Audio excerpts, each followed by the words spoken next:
Hello everybody and welcome to our next video for Unit 4, which is all about precipitation reactions. So you might have done the POGL at this point in time about precipitation reactions because a lot of students I feel tend to have a hard time with this, and I'm not sure why, but I think the POGL helps. So if it's not senior trip time, hopefully we did this, but if not, it's okay because I'm going to walk us through this now too, because this is kind of like what you would do in the POGL anyway. So let's talk about precipitation reactions. This whole video is going to be just on precipitation. So when I form a solid precipitate in a solution. So consider the precipitation reaction below. So it looks like I have potassium chromate reacting with barium nitrate, and I form barium chromate and potassium nitrate. Notice that this reaction has a lot of those substances there, those species that are always soluble. So if you remember the last video, potassium ions are always soluble. So if I go back here, we see these are always soluble in water. So that has an aqueous symbol after it. Nitrates are always soluble in water. So right there.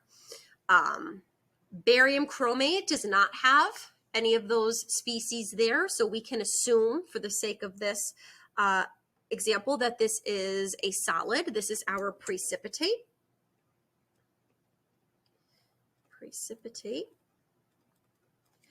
And potassium nitrate has both potassium and nitrate in it. So that would be an aqueous solution as well. So it would be dissolved in the water. So it says, using the reactants and products and considering their states of matter, draw a particulate level diagram that represents the precipitation of barium chromate in solution. So let's go ahead and try to draw what would be present in each of these beakers. So this first beaker would contain my potassium chromate, aqueous. And potassium chromate is totally soluble in water, as we've already established, because potassium dissociates. So in this beaker, I would have 2 potassium ions, and I would have 1 chromate ion floating around in the solution. Oh God, I have the wrong charge there. There we go. We have to make sure we show the correct number of moles. So there are 2 potassium ions per every 1 chromate ion. And we need to represent that in these particulate diagrams. You have to become very comfortable with looking at particle diagrams for your exam. In this second beaker, I have barium nitrate, which we also said is totally soluble in water. So let's try to draw barium nitrate in here. So I have 1 barium ion and I have 2 nitrate ions. So I'm going to draw 2 nitrates like that. Also floating around in the solution. Both of these solutions would be highly conductive, and that's because both of these are strong electrolytes. Strong electrolytes. It's not asking that, but it's always good to just kind of talk about that as it comes up. So it's asking now is that I didn't know how to represent this, so I just made a very wide beaker. So we want to draw the products of this reaction. So what's going to happen when these combine? One of my products is the precipitate, and this precipitate is going to sit at the bottom. And that's because this is a solid material. We don't want to draw those dissociated because they're not dissociated. That's my solid that's there. However, notice how potassium nitrate is still present, but it's dissociated. This is still dissolved in the water. We have to represent this still dissolved in the water. But notice how there are 2 potassium nitrates. So notice how 1 barium chromate came together. So let me get a highlighter here. Here's 1 chromate and here's 1 barium. They came together to form 1 barium chromate formula unit. However, what's left, I still have a potassium ion, 2 potassium ions that are left. So I have to represent this in my solution. But I also have 2 nitrates that are left over. So I have to represent both of those as well. So when you're drawing these particle diagrams, the number of particles matters for sure. So there's what's left over at the end. Notice how my charges also balance out. So here I have +1, +1 and -2 gives me 0. +2 and 2 -1s gives me 0. Here I have 2 cations and I also have 2 anions with my neutral solid material. These charges also cancel one another out. So not only do we have to look at the number of particles, we also have to consider the charge as well. So this is a really nice particulate diagram that shows what's exactly happening inside the beakers of a precipitation reaction. However, it's also useful to not draw beakers, right? Because what chemist is going to sit there and draw beakers, right? Mostly chemists are not that creative, so they're not going to start drawing beakers. I can't even draw a beaker, right? If you've seen me do it on the board. But what chemists will do is they'll use this and they can write what's known as a complete ionic equation. So a complete ionic equation is a chemical equation that shows electrolytes or aqueous species as dissociated ions in solution. So we did that up here. Because we saw that potassium chromate is soluble in water, that dissociates into its ions. Barium nitrate is also soluble in water. This dissociates into its ions. Barium chromate is not soluble. That's going to sit at the bottom as the precipitate, whereas the rest of the potassium nitrate ions are still floating around in the solution. We can take this and write a complete ionic equation for this reaction. What's happening with the ions in the solution? So let's go ahead and write the complete ionic equation for this reaction right here. So we're going to draw aqueous species as dissociated ions. So I have potassium chromate. This is going to dissociate because it's aqueous into 2 potassium ions and 1 chromate ion. You don't have to have the chromate. I'm not sure why I wrote it, but. And actually, I'm going to eliminate states of matter because College Board doesn't care if you have states of matter, believe it or not. So I'm going to try to make mine. Actually, let's erase this and try again. I'm going to try to make mine as concise as possible because we know I can't write on here very well. 2 potassiums and a chromate. This other species also completely dissociates because it's aqueous. And this dissociates into barium ions, or 1 barium ion, and 2 nitrate ions. Why don't those nitrate ions, why don't they dissociate? Well, because nitrogen and oxygen have covalent bonds between them, and covalent bonds don't dissociate in water. And then we'll write what's on the other side. Barium chromates are solid, so this is our precipitate. This stays together in our solution, right? And that's because this is a solid. It does not dissociate. However, my potassium nitrate does dissociate. That's an aqueous species. This dissociates into 2 potassium ions and 2 nitrate ions. It's because there's 2 potassiums and 2 nitrates. This is our complete ionic equation. And like I said, College Board actually doesn't care that you don't include states of matter. So you don't really have to worry about it, which is nice. One less thing to do. This, however, is very long, right? There's a lot of extra stuff that's going on here. So you don't have to write what's present on both sides of the reaction. And that's because not everything is involved in making that solid precipitate, right? If I look at this, there are nitrates on both sides of this reaction. There are 2 nitrates. So are those 2 nitrates important in the production of this barium chromate precipitate? No, right? So I could simplify this even more and write what's known as a net ionic equation.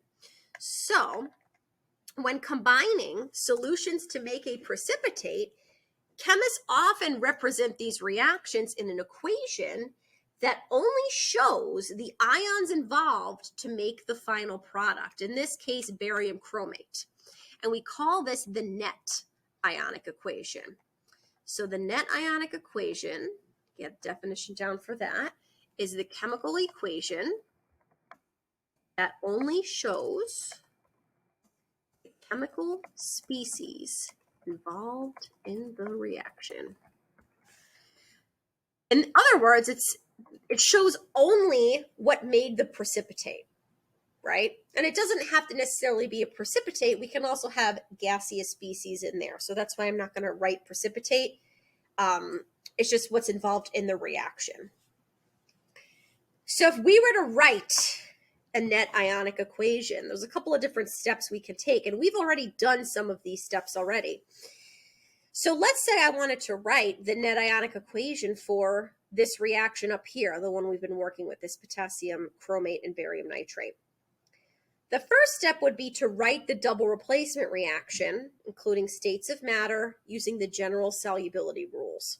Well, that was actually already done, right? That's this example right here. It's giving you that double replacement reaction with the states of matter.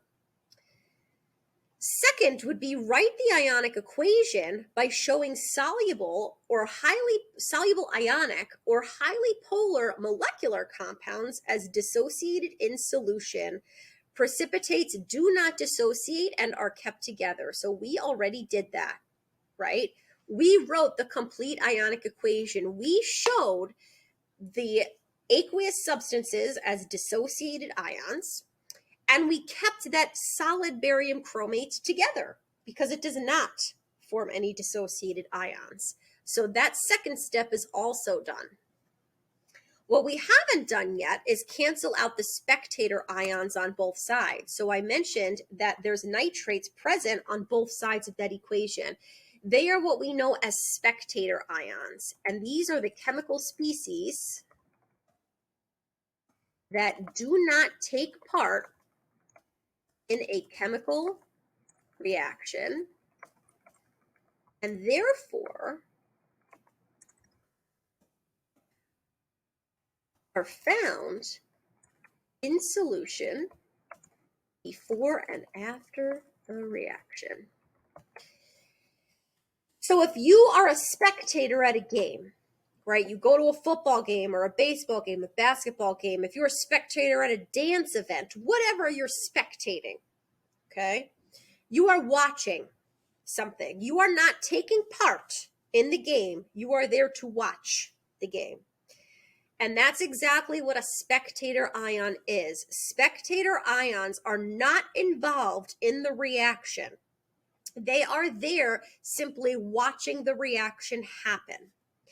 So spectator ions are present in your reactant side, and they're also present in your products side of the equation. So what we can do is cancel those spectator ions out. They're just watching. If they're just watching, they're not important in the production of the final product. You don't even have to include them. So at that point, we would cancel them out, and then we would write the net ionic equation. The net would be whatever is left over. So let's go back to this example above, and let's identify what are those spectator ions. So looks like your spectator ions in this case, let's use this cool colored pen. What's present on both sides of the reaction?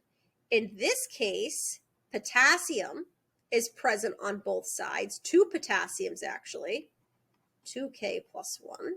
Oh, that's cool. are spectators. And another spectator ion would be the two nitrates.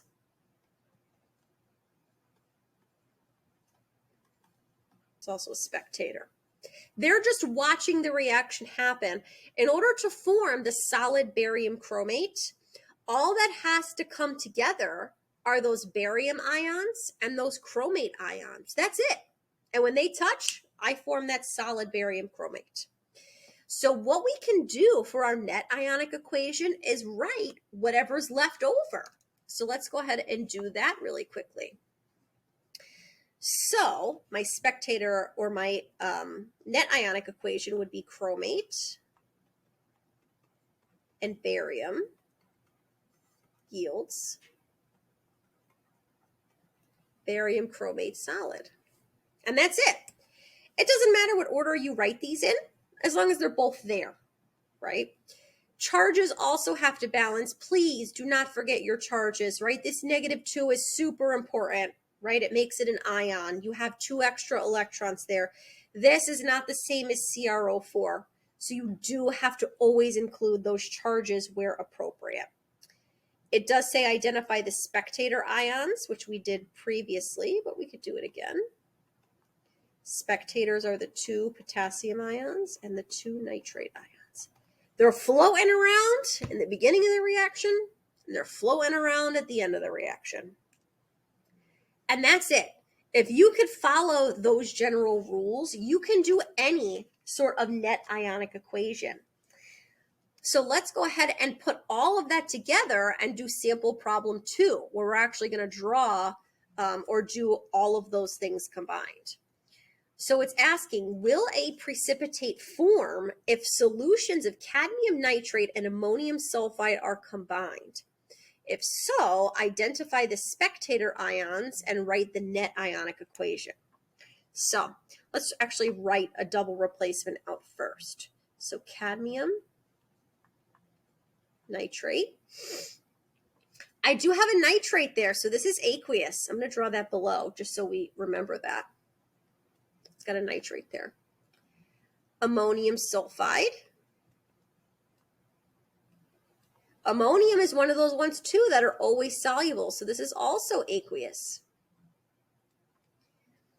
It's a double replacement, but more specifically, it's a precipitation reaction. So let's predict the products of this. One of my products is ammonium nitrate, which is super soluble. It's got both ammonium and nitrogen in it, or ammonium and nitrate. And my other product is cadmium sulfide. Because this does not include one of those ions that we say are always soluble, we're going to assume that this is our precipitate right here.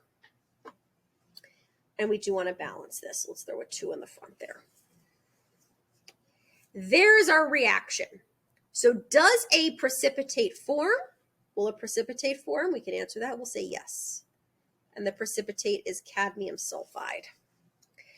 It says, if so, then identify the spectator ions and write the net ionic equation. You might be able to write the net ionic equation without having to write the full ionic, and that's fine, right? I'm just going to write the full ionic here so you see kind of where I'm getting this from. But once you start practicing this, you'd be able to tell what the net ionic equation is just by looking at it.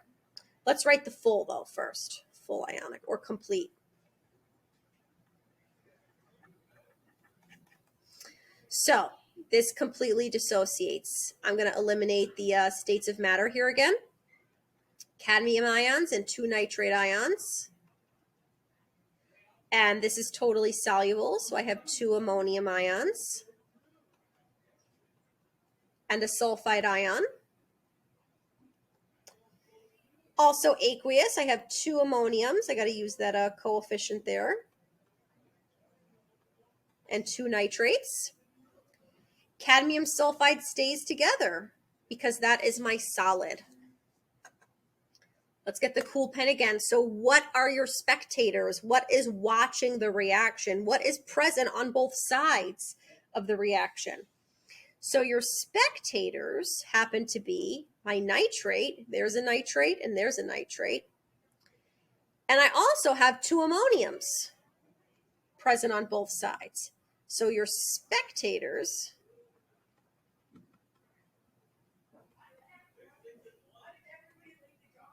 are ammonium and nitrate. You don't have to write the 2 like I did in the previous problem. As long as you identify that it's ammonium and nitrate, that's fine. So we did identify the spectator ions. That's good. And then it says write the net ionic equation. So the net would be whatever's left over.